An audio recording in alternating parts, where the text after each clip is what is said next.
Assalamualaikum warahmatullahi wabarakatuh. Di sini saya akan mempresentasikan seminar mengenai manajemen keuangan internasional dengan judul Perbedaan dalam Budaya, Perdagangan Internasional, dan Investasi Langsung Luar Negeri atau Foreign Direct Investment. Sebelumnya saya akan memperkenalkan diri dulu. Nama saya adalah Isnaini Dian Pratiwi, NIM F1320047 dari S1 Akuntansi Transfer Universitas 11 Maret. Untuk yang pertama, saya akan menjelaskan mengenai pengertian budaya dalam lingkup bisnis internasional. Secara terminologi sendiri, budaya diartikan sebagai keseluruhan kepercayaan, aturan teknik, kelembagaan, dan artefak buatan manusia yang mencirikan populasi manusia. Jadi, budaya dapat diartikan di mana budaya sendiri terdiri atas pola-pola yang dipelajari mengenai perilaku umum bagi anggota dari masyarakat tertentu, yaitu gaya hidup yang unik dari suatu kelompok atau orang tertentu. Budaya juga sangat mempengaruhi semua fungsi bisnis, misalnya dalam pemasaran. Beraneka ragam sikap dan nilai menghambat banyak perusahaan untuk menggunakan bauran pemasaran yang sama di semua pasar. Begitu juga dalam manajemen sumber daya manusia. Budaya nasional merupakan kunci penentu untuk mengevaluasi para manajer, serta dalam produksi dan keuangan. Faktor budaya juga sangat berpengaruh dalam kegiatan produksi dan keuangan. Untuk elemen-elemen dari budaya sendiri, ada 9, yaitu ada estetika, sikap dan kepercayaan, agama, budaya material, pendidikan, bahasa, organisasi kemasyarakatan, struktur politik, dan karakteristik hukum. Estetika sendiri berkaitan dengan rasa keindahan, di mana rasa budaya dan selera yang baik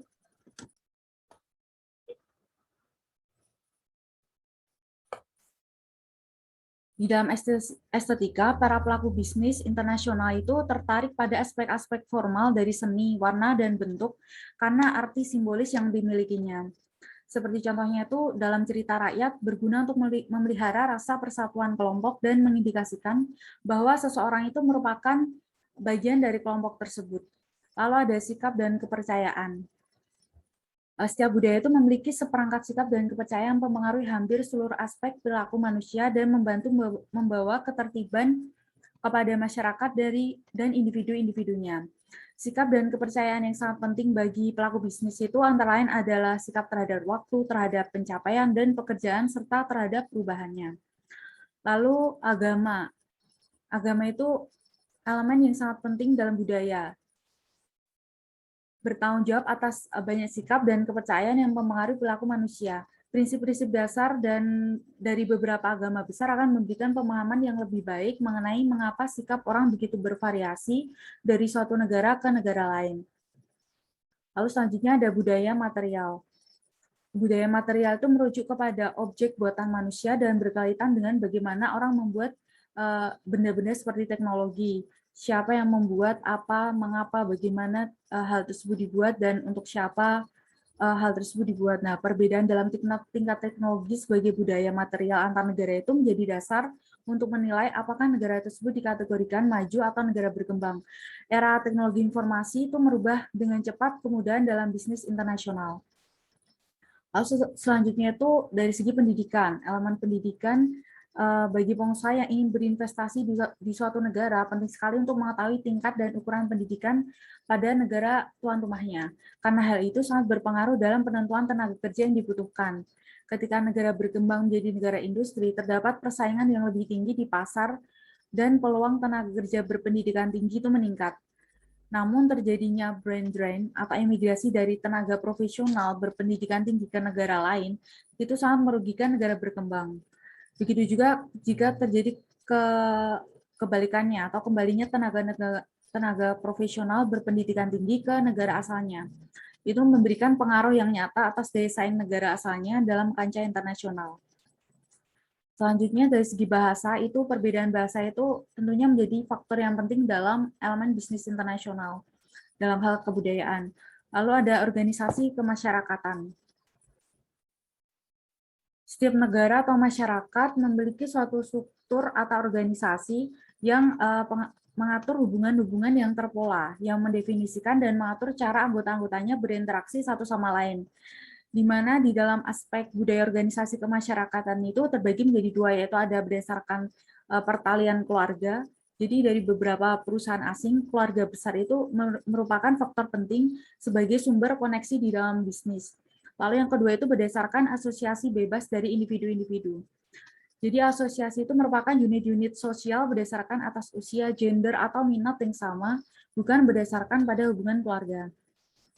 Lalu ada karakteristik hukum, di mana kekuatan hukum itu yang dihadapi dalam bisnis internasional itu sangat rumit, karena bisnis itu dipengaruhi oleh berbagai undang-undang dan peraturan yang dibuat oleh negara bagian atau daerah, negara maupun organisasi internasional. Nah, pemerintah yang stabil dan adanya sistem pengadilan yang baik itu diperlukan untuk menjamin lingkungan yang kondusif bagi pelaku bisnis. Karena setiap negara itu memiliki karakteristik berbeda dalam sumber hukumnya. Akan tetapi sumber hukum internasional sendiri itu memiliki bentuk sebagai perjanjian baik dalam bilateral maupun multilateral. Lalu dari struktur politik sendiri itu ada beberapa faktor penting yang perlu diperhatikan dalam dunia bisnis, seperti kondisi politik, sumber daya alamnya, dan cuaca di negara yang bersangkutan. Perlu juga diperhatikan stabilitas dan hasrat dari pemerintah dalam mendorong pertumbuhan investasi, juga perkiraan geografis dan sumber daya alamnya. Banyak kekuatan politik yang harus dihadapi di dalam bisnis yang punya sumber ideologi, dan ada banyak lagi sumber-sumber lainnya. Hal ini meliputi ada antara lain masalah nasionalisme, terorisme, budaya, tingkat stabilitas pemerintah, serta hubungan dengan organisasi internasional dan badan usaha milik negaranya. Lalu untuk aspek budaya dalam proses manajemen sendiri itu memiliki 5 unsur, yaitu ada culture distance. Culture distance itu pembentukan kultur sistem, yaitu antara lain ada perbedaan agamanya, kepercayaan, ras, suku, bahasa, dan norma sosialnya. Lalu ada social changer, di mana perubahan itu terjadi pada lembaga-lembaga kemasyarakatannya yang mempengaruhi sistem sosial, termasuk ada nilai, sikap sosial, serta pola perilaku di antara kelompok-kelompok di dalam masyarakat. Lalu ada time orientation-nya, yaitu dalam segi bagaimana memanajemen waktu.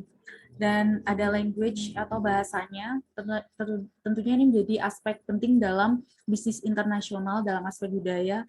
Dan yang terakhir ada value system atau sistem nilainya, yang dimana ini terdiri dari 4, ada power system, yaitu lebih ke dominasi persepsi pemimpin di dalam pengambilan keputusan. Lalu ada uncertainty avoidance, di mana ketakutan dalam mengambil resiko dan tantangan di dalam bisnis. Lalu ada individualism versus collectivism, di mana menjadi bagian dari kelompok-kelompok yang menjadi loyalitas. Lalu ada masculinity versus femininity, itu pada lebih kepada bagaimana pandangan derajat nilai-nilai dominan yang ada di dalam masyarakat yang menekankan pada ketegasannya.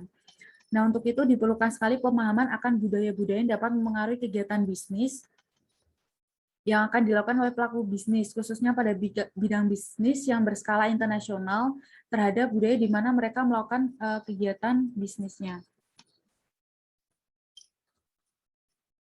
Selanjutnya, budaya itu mempengaruhi semua fungsi bisnis internasional. Di dalam fungsi bisnis internasional itu mempengaruhi budaya dalam hal pemasaran, manajemen sumber daya manusianya, dalam segi produksi, dan segi keuangannya.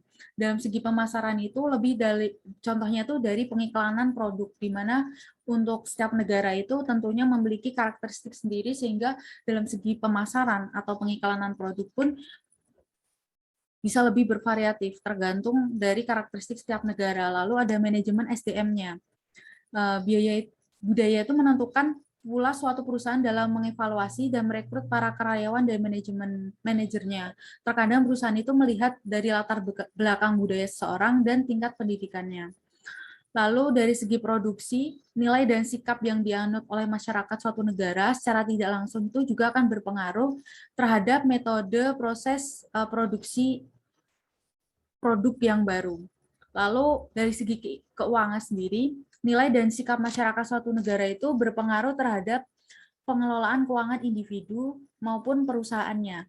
Sistem pencatatan keuangan itu harus dibekali dengan sikap yang jujur dan pencatatan yang rapi, disertai dengan bukti penerimaan pengeluaran arus kas yang nantinya akan menentukan profitabilitas atau laba dari suatu perusahaan tersebut.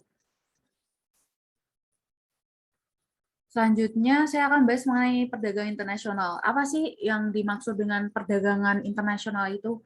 Nah, perdagangan internasional itu merupakan perdagangan yang dilakukan oleh penduduk suatu negara dengan penduduk dari negara lain atas dasar kesepakatan bersama.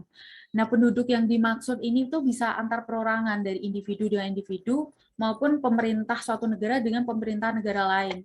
Nah, dalam perdagangan internasional ini yang merupakan transaksi antar negara ini bisa dilakukan dengan cara tradisional, yaitu dengan cara ekspor dan impor. Dengan adanya transaksi ekspor dan impor tersebut, maka akan timbul adanya neraca perdagangan antar negara atau balance of trade-nya. Suatu negara itu dapat memiliki surplus neraca perdagangan maupun bisa mengalami defisit dalam neraca perdagangannya. Nah, neraca perdagangan itu dikatakan surplus jika nilai ekspornya itu lebih besar dibandingkan nilai impor, dan begitu juga sebaliknya. Dengan neraca perdagangan yang mengalami surplus ini, maka apabila keadaan yang lain konstan dalam aliran kas masuk ke negara itu, maka akan lebih besar dengan aliran kas keluarnya ke negara partnernya. Besar kecilnya aliran uang kas masuk dan keluar antar negara tersebut disebut dengan neraca pembayaran atau balance of payment. Jika neraca pembayaran itu mengalami surplus, maka dikatakan bahwa negara itu mengalami pertambahan di dalam devisa negaranya. Begitu juga jika mengalami defisit, maka juga akan mengalami pengurangan terhadap devisa negara. Selanjutnya, manfaat dari perdagangan internasional. Di dalam berbagai perbedaan faktor atau sumber daya antar negara itu menjadi dasar pertukaran yang sangat bermanfaat bagi negara-negara. Nah, selain itu, perdagangan internasional itu memungkinkan tersalurnya produk-produk domestik yang telah mengalami kejenuhan atau telah memenuhi kebutuhan domestik sehingga tercipta surplus perdagangan. Dari berbagai studi perdagangan internasional mengungkapkan bahwa manfaat-manfaat dari perdagangan internasional itu diantaranya yang pertama itu meningkatkan persaingan internasional. Dengan adanya persaingan internasional tentunya akan berdampak pada output produk atau mutunya produk tersebut menjadi lebih baik dan terjadi diversifikasi dan harga yang semakin kompetitif. Lalu yang kedua itu adanya pengembangan teknologi baru dan material yang lebih baik. Selanjutnya, perluasan investasi asing untuk mempertahankan pasar di luar negeri. Kecenderungan ini tuh sejalan dengan prinsip investasi mengikuti perdagangan. Yang keempat, peningkatan investasi asing yang juga menciptakan lapangan kerja dan menyumbang ekonomi suatu negara, di mana dengan meningkatnya investasi asing, pengaruh dari perdagangan internasional ini akan memberikan lapangan kerja yang lebih banyak dan menyumbangkan ekonomi suatu negara. Lalu yang terakhir itu ada peningkatan penjualan yang berdampak pada kenaikan laba atau margin dan pasar global terhadap eksportir. Selanjutnya, faktor-faktor pendorong dari perdagangan internasional. Di mana faktor yang mendorong adanya perdagangan internasional itu, yang pertama itu adanya penguasaan ilmu pengetahuan dan teknologi. Negara-negara dengan penguasaan ilmu pengetahuan dan teknologi yang tinggi akan mampu memproduksi barang dan jasa yang lebih banyak, berkualitas, dan tentunya efisiensi dibandingkan dengan negara yang lambat akan ipteknya. Hal ini biasanya terjadi karena pemanfaatan teknologi yang sangat menghemat biaya produksi dan mampu menghasilkan barang yang lebih banyak. Negara dengan teknologi yang lebih maju cenderung melakukan spesialisasi dalam memproduksi barang, sedangkan barang yang bukan produksi sendiri akan dibeli dari negara lain. Lalu yang kedua adanya perbedaan kekayaan sumber daya alam. Setiap negara itu memiliki keadaan geografis yang berbeda-beda, sehingga perbedaan tersebut menjadikan setiap negara itu memiliki kekayaan sumber daya alam yang berbeda-beda pula. Nah, pada dasarnya SDA tersebut itu merupakan faktor produksi negara. Oleh karena itu, setiap negara itu memiliki keanekaragaman kondisi produksinya. Selanjutnya, perbedaan selera. Setiap individu pasti tentunya memiliki perbedaan selera yang akhirnya akan mendorong adanya perdagangan internasional. Yang keempat, ada perbedaan iklim. perbedaan iklim negara itu menyebabkan terbatasnya potensi SDA-nya. Akibatnya tidak semua barang untuk memenuhi kebutuhan itu dapat dipenuhi sendiri oleh negara tersebut, maka negara akan mengimpor dari negara lain. Yang keempat, keinginan untuk memperluas pasar dan menambah keuntungan pada usaha bisnisnya. Yang terakhir, adanya kelebihan atau kekurangan produk dalam suatu negara.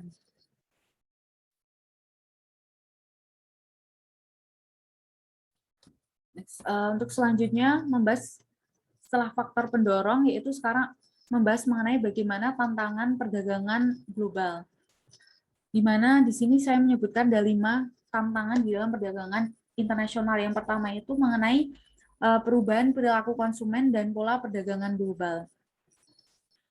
Di mana di sini tuh lebih bagaimana sih konsumen lebih selektif terhadap food safety, terhadap kehigienisan suatu produk, atau mungkin jika di negara yang Muslim mungkin lebih mementingkan produk yang halal dan lain-lain, serta adanya peningkatan transaksi perdagangan secara online. Yang kedua itu tantangannya itu proteksionisme perdagangan dan meningkatnya hambatan perdagangan, di mana di sini itu menyangkut trade remedies measures, di mana lebih seperti anti-dumping, subsidi, safeguard, circumvention, dan anti-fraud atau anti kecurangannya. Lalu lebih ke isu lingkungan dan isu keberlanjutan, di mana bisnis itu tidak hanya menyangkut tentang profitabilitas atau lebih dalam aspek keuangan, tetapi juga mementingkan aspek lingkungan sekitar dan keberlanjutan dari usahanya. Lalu adanya kurang kepedulian terhadap hak cipta atau HKI. Lalu yang ketiga, kerjasama perdagangan antar negara di dunia. Nah, kerjasama perdagangan antar negara di dunia itu tentunya menjadi tantangan dalam perdagangan global. Seperti perundingan kerjasama perdagangan itu mungkin sulit diselesaikan di antara 2 negara atau beberapa negara. Lalu yang keempat itu ada potensi defisit dan resesi ekonomi, seperti dampak COVID-19 secara global yang sedang kita alami ini. Lalu adanya perang dagang seperti RRT dan Amerika Serikat, RRT dengan Uni Eropa, Jepang dengan Korea Selatan, dan sebagainya. Atau protes Uni Eropa dan Amerika Serikat ke Turki terkait dengan konversi Hagia Sophia dan sebagainya. Dan yang kelima itu UMKM paling berdampak terutama selama pandemi COVID-19 ini. Nah, sehingga dalam tantangan perdagangan global ini perlu usaha lebih untuk UMKM dalam melakukan bisnisnya, seperti memperkuat research and development-nya, lalu inovasi lebih dalam usahanya, dan melakukan diversifikasi terhadap produknya. Nah, berikut menyangkut UMKM tadi, maka terdapat profil UMKM di Indonesia, yaitu berdasarkan definisi UMKM sesuai Undang-Undang Nomor 20 Tahun 2008. Di sini jelaskan di mana dikatakan suatu usaha itu mikro jika asetnya itu maksimum 50 juta dan untuk omsetnya itu maksimum 300 juta itu bisa dikatakan usaha mikro, di mana di Indonesia sendiri terdapat 63,5 juta unit. Ini data ini merupakan data tahun 2019. Nah, untuk dikatakan usaha kecil jika asetnya itu lebih dari 50 juta dan sampai dengan 500 juta dan omsetnya lebih dari 300 juta sampai 2,5 miliar. Di Indonesia sendiri terdapat 783.132 unit. Dan untuk dikatakan usaha menengah jika asetnya itu lebih dari 500 juta sampai 10 miliar dan omsetnya itu lebih dari 2,5 miliar sampai 50 miliar, dan dikatakan besar jika aset dan omsetnya itu lebih dari usaha menengah tadi. Lalu untuk kontribusi UMKM dalam angka, di mana 97%-nya itu dari total tenaga kerja dan 99%-nya itu dari total lapangan kerja. Nah, untuk 61,07%-nya itu berkontribusi terhadap total PDB nasional, dan 14,37%-nya itu berkontribusi terhadap total ekspornya, lalu 58,18% itu berkontribusi terhadap total investasinya. Nah, pada grafik ini bisa dilihat kontribusi ekspor untuk beberapa negara di dunia, di mana Indonesia mungkin termasuk yang terendah di antara beberapa negara yang lainnya, yaitu sekitar 15,8%. Lalu kenapa sih harus dilakukan ekspor Nah, untuk ekspor sendiri di Indonesia itu kan termasuk ke dalam pasar domestik yang besar, di mana penduduk Indonesia itu nomor 4 terbesar di dunia gitu. Nah, maka pasar domestik besar dengan 269 juta jiwa, pasar ekspor jauh lebih besar dengan 7,4 miliar jiwa atau 28 kali lipat dari penduduk Indonesia. Maka ekspor itu di Indonesia itu sangat penting, yaitu karena kontribusi UMKM terhadap ekspor dalam perekonomian itu perlu ditingkatkan bila dibandingkan dengan negara-negara lain, di mana Indonesia hanya 15,8%. Dengan meningkatnya ekspor, maka devisa negara juga akan meningkat. Untuk pelaku bisnis atau eksportirnya sendiri juga memberikan manfaat dengan memperluas pasarnya dan memberikan profitabilitas atau laba yang lebih untuk usahanya. Nah, berikut ini kinerja ekspor Indonesia untuk Januari dan Juni tahun 2020. Dapat dilihat untuk neraca perdagangannya dari Januari sampai Juni 2020 itu mengalami surplus, di mana ekspornya itu lebih besar dibandingkan impornya, yaitu ekspor 74,61 miliar US dollar dan untuk impornya 70,91 miliar. Jadi mengalami surplus sebesar 5,50 miliar, di mana surplusnya itu dibandingkan tahun sebelumnya itu mengalami peningkatan, yaitu 2,28%, dan impor itu mengalami penurunan sebesar 6,36%. Dan untuk negara tujuan ekspor utama di Indonesia sendiri, dapat dilihat untuk RRT 17,71%, Amerika Serikat 11,86%, dan bisa dilihat di grafik negara tujuan ekspor utama. Nah, untuk di Indonesia sendiri, produk unggulannya itu ada 12,34% itu lemak dan minyak nabati atau hewani, lalu 6,28% itu besi dan baja, 6,01% itu logam mulia dan perhiasan, lalu 5,60% itu mesin dan peningkatan elektronik, dan 3,91% itu untuk kendaraan dan spare part.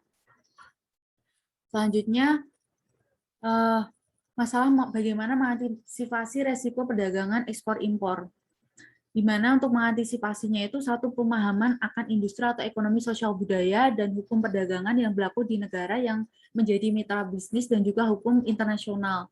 Yang kedua itu melakukan komunikasi atau customer visit yang bersifat reguler untuk meningkatkan hubungan baik dengan pembeli. Lalu penguasaan prosedur ekspor-impor yang berlaku termasuk ketelitian dalam persiapkan kontrak dengan ekspor. Lalu yang keempat ada pelaksanaan prosedur inspeksi barang guna menghindari resiko perubahan mutu produk, dan yang terakhir itu bagaimana pemeriksaan kelengkapan dokumen-dokumen yang penting seperti akte perusahaan, dokumen pembayaran khusus, lalu wesel, performance bonds, surat asuransi, sertifikat mutu, dan sebagainya. Lalu berikut strategi peningkatan ekspor Indonesia ke pasar global. Yang pertama itu fokus produk dan pasarnya. Jadi untuk meningkatkan ekspor Indonesia ke pasar global itu, kita lebih fokus pada produk dan pasarnya. Bagaimana produk dan pasar itu sesuai dengan pasar global di negara mitra kita berbisnis. Yang kedua itu relaksasi ekspor dan impor untuk tujuan ekspor serta peningkatan fasilitas perdagangan. Dan surat keterangan negara asalnya. Dan ini tuh lebih menyangkut pada bagaimana proses perizinannya, lalu percepatan impor bahan baku apabila produk yang kita ekspor itu dari bahan yang diimpor. Jadi impornya itu dilakukan percepatan dalam bahan baku, bahan penolong, aksesoris untuk industri yang berorientasi ekspor. Lalu yang ketiga itu peningkatan daya saing produk.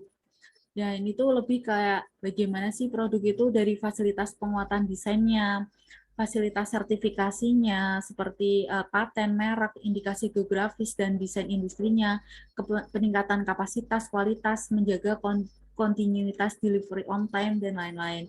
Lalu peningkatan ekspor di Indonesia atau strategi berikutnya itu penguatan akses pasarnya, seperti penguatan promosi baik online maupun offline-nya, supply and demand sides-nya, digitalisasi informasinya, lalu finalisasi perjanjian perdagangan internasional, optimalisasi bagaimana perjanjian perdagangan internasional tersebut, lalu untuk penyelesaian hambatan perdagangan. Selanjutnya, strategi peningkatan ekspor Indonesia. Berikutnya itu yang kelima ada optimalisasi e-commerce, yaitu dengan penguatan undang-undang atau regulasi yang berhubungan dengan e-commerce tersebut, seperti PP nomor 80 tahun 2019 atau Permendak nomor 50 tahun 2020.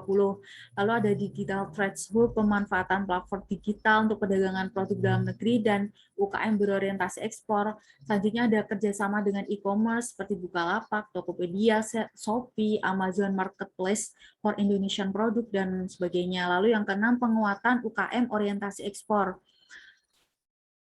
Nah, di sini tuh bagaimana lebih ke kerjasama dengan lembaga LPEI dalam pembiayaan UKM orientasi ekspor, lalu bagaimana melakukan pelatihan atau ekspor coaching program dan klinik produk ekspornya. Lalu yang selanjutnya ada optimalisasi sistem resi gudang untuk komoditas ekspornya, dan yang terakhir ada kerjasama logistik dengan logistik atau penerbangan. Jadi lebih kayak bagaimana sih percepatan transportasi dalam hal pendistribusian produk dan sebagainya. Selanjutnya, setelah adanya perdagangan internasional, faktor penting dalam bagaimana manajemen keuangan internasional itu dengan investasi asing langsung atau foreign direct investment, di mana investasi asing langsung itu merupakan elemen kunci dalam integrasi ekonomi internasional. Didefinisikan sebagai investasi lintas batas oleh entitas produk dalam satu ekonomi dengan tujuan mendapatkan keuntungan dalam lingkungan ekonomi negara lain. Keuntungan menunjukkan keberadaan hubungan jangka panjang antara investor dan perusahaan, serta tingkat signifikan pengaruh oleh investor langsung pada manajemen perusahaan. Nah, menurut Undang-Undang Pasal 1 Nomor 1 Tahun 67 sendiri, modal asing atau investasi sendiri merupakan alat pembayaran luar negeri yang tidak merupakan bagian dari kekayaan devisa Indonesia yang dengan persetujuan pemerintah digunakan untuk pembiayaan perusahaan di Indonesia. Alat-alat perusahaan termasuk penemuan-penemuan baru milik orang asing dan bahan-bahan yang dimasukkan dari luar negeri ke daerah wilayah Indonesia selama alat-alat tersebut tidak dibiayai dari kekayaan devisa negara Indonesia. Nah, untuk bentuk-bentuk investasi di Indonesia sendiri ada dua, yaitu penanaman modal asing langsung dan penanaman modal asing tidak langsung. Investasi asing di Indonesia itu dalam bentuk portofolio, dan investasi langsung ini untuk investasi tidak langsung atau portofolio itu dilakukan melalui pasar modal dan instrumen surat berharga seperti saham dan obligasi. Dan untuk investasi langsungnya itu dengan jalan membangun, membeli total dan mengakuisisi perusahaan. Nah, untuk FDI, foreign direct investment-nya itu dalam arti seluruh modalnya itu dimiliki oleh warga negara dan atau badan hukum asing dengan ketentuan jangka waktu paling lama 15 tahun sejak produksi komersial sebagai saham asing harus dijual kepada warga negara dan atau badan hukum Indonesia melalui pemilikan langsung atau pasar modal. Dan untuk modal tidak langsungnya itu usaha patungan antara modal asing dan modal yang dimiliki oleh warga negara atau badan hukum Indonesia dengan ketentuan peserta Indonesia harus memiliki paling sedikit 5% dari modal disertor sejak pendirian perusahaan penanaman modal asing. Ketentuan usaha patungan ini bersifat wajib bagi kegiatan investasi yang dilakukan dalam 9 sektor publik, yaitu ada pelabuhan, produksi dan transmisi, serta distribusi tenaga listrik untuk umum, telekomunikasi, pelayanan, penerbangan, air minum, kereta api umum, pembangkit tenaga atom, dan media massa. Nah, untuk manfaat investasi luar negeri sendiri, di samping dengan peningkatan income dan output, keuntungan bagi negara tujuan dari aliran modal asing yaitu antara lain ada pertama, investasi asing membawa teknologi yang lebih mutakhir. Besar kecilnya keuntungan bagi negara tujuan tergantung pada kemungkinan penyebaran teknologi yang bebas bagi perusahaan. Yang kedua, investasi asing meningkatkan kompetisi di negara tujuan. Jadi masuknya perusahaan baru dalam sektor yang tidak diperdagangkan meningkatkan output industri dan menurunkan harga domestik sehingga pada akhirnya akan meningkatkan kesejahteraan. Dan yang terakhir itu investasi asing itu dapat berperan dalam mengatasi kesenjangan nilai tukar dengan negara tujuan atau investment gap. Masuknya investment asing dapat mengatasi masalah tidak tercukupinya valuta asing yang digunakan untuk membiayai impor faktor produksi dari luar negeri. Keterbukaan perekonomian memang berpengaruh positif dengan foreign direct investment, meskipun secara empiris di beberapa negara faktor keterbukaan perekonomian ini tidak berpengaruh signifikan. Dalam hal ini, dengan adanya keterbukaan perekonomian ini mendukung peningkatan foreign direct investment di host country-nya. Maka beberapa indikator yang berkaitan dengan aktivitas perdagangan internasional itu antara lain ada intervensi pemerintah, kebijakan moneter, regulasi investasi asing, dan yang terakhir ada tidaknya black market sebagai proksi untuk melihat seberapa terbuka perekonomian. Berikut presentasi dari saya. Untuk selanjutnya itu langsung saja masuk ke sesi diskusi untuk pertanyaan dan mungkin tanggapan. Buat untuk partisipasi dipersilahkan.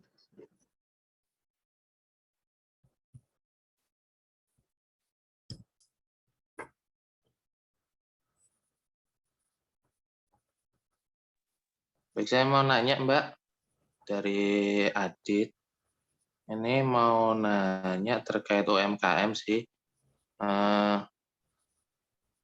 Kalau untuk hal ekspor, pada saat kapan ya kira-kira UMKM ini perlu mempertimbangkan ekspor ya Mbak? Itu aja sih pertanyaannya. Terima kasih. Baik. Apakah ada pertanyaan lain? Saya Mbak. Ya, Kedengaran nggak Mbak? Ya, kedengaran. Ini tadi kan dijelaskan mengenai perdagangan internasional ya. Iya. Dalam perdagangan internasional itu apakah perlu adanya pihak ketiga antara pembeli dan penjual? Ya. Baik. Ya. Baik, saya akan menjawab pertanyaan mengenai pada saat kapan sih kita perlu untuk melakukan pertimbangan terhadap ekspor. Nah, di sini tuh ada beberapa alasan, yaitu untuk alasan reaktif dan alasan proaktif untuk menjawab pertanyaan ini. Nah, untuk reaktifnya itu, yaitu yang pertama, setelah kita menerima informasi dari calon potensial customer atau partner yang ada di luar negeri. Yang kedua itu karena kita memiliki kelebihan kapasitas. Nah, ketika kita memiliki kelebihan kapasitas, maka kita perlu untuk mempertimbangkan dilakukan ekspor pada usaha kita. Lalu yang ketiga itu kompetitor kita itu adalah seorang eksportir. Jadi ketika kita ingin tetap bersaing dengan pesaing kita, maka kita juga ingin melakukan hal yang sama, yaitu melakukan ekspor juga. Lalu yang terakhir tuh ingin berbagi resiko dengan mengalihkan ke pasar negara lain. Dan untuk alasan proaktifnya itu, yang pertama itu kita melihat adanya kesepakatan yang unik untuk pasar luar negeri tersebut atau foreign market. Yang kedua itu kita melihat adanya kesepakatan untuk mengeksplor adanya kemampuan unik di UMKM atau usaha kecil menengah yang sedang kita lakukan. Lalu yang ketiga itu adanya ekspansi ke pasar baru, di mana kita tuh ingin meningkatkan sumber-sumber di pasar luar negeri dengan mengekspansi pasar baru yang ada di luar negeri. Dan ketiga itu ketika kita melihat adanya perjanjian untuk menambah UMKM dalam suatu kompetisi di dalam usaha global. Mungkin seperti itu jawaban dari saya.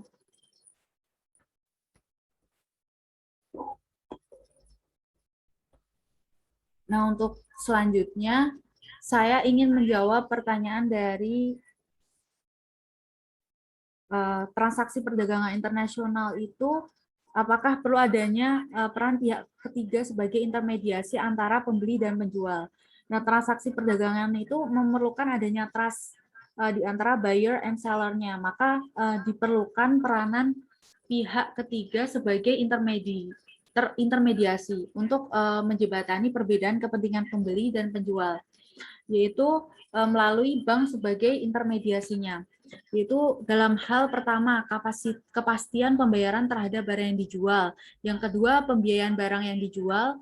Lalu yang ketiga, ada informasi bonaviditas pembelian. lalu informasi aturan restriktif atau kebiasaan dan lain-lain, ada kepastian pengiriman barang sesuai pesanan dan jadwalnya, bagaimana pembayaran dengan tenggang waktu, lalu informasi bonaviditas penjualnya, serta yang terakhir ada informasi aturan restriktif kebiasaan dan lain sebagainya.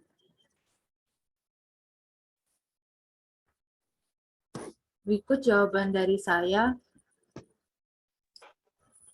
Oh, baik Mbak, makasih Mbak. Nah, untuk seminar kali ini jika ada langsung saja ditutup ya, karena waktunya yang sudah cukup lama. Jadi sekarang saya menutup seminarnya. Apabila ada kekurangan dan kesalahan, saya mohon maaf sebesar-besarnya. Terima kasih dan sekian. Wassalamualaikum warahmatullahi wabarakatuh.